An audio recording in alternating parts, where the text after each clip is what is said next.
I can say is congratulations sa inyong Thank tatlo. you. Sobrang deserve, as in talaga.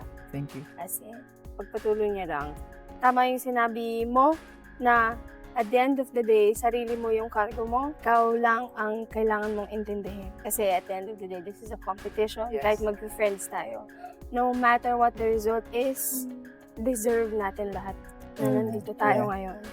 Kasi hindi naman ito ibibigay ni Lord kung hindi eh. Na I'm rooting for all of you. Thank you.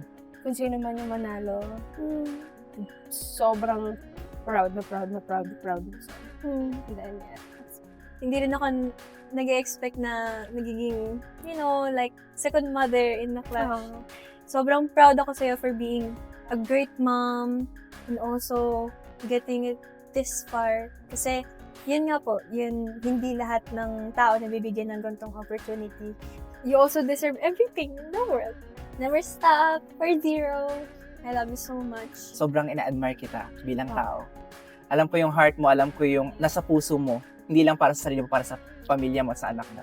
Masabi ko lang sa'yo, never kitang pinili every time na magtatanong dito na sino gusto mong kalabanin because I see you as a sobrang galing na performer. Ganon kita hinahangaan at nilulook up. Hindi pa dito nagtatapos yung journey mo sa pagkanta. I know na there is something. Walang edad para mag-limit sa ating pangarap. Kapag nag-perform ka every round, talagang sabi ko, halimaw sa Ate Melina, grabe yung boses niya, grabe improvement.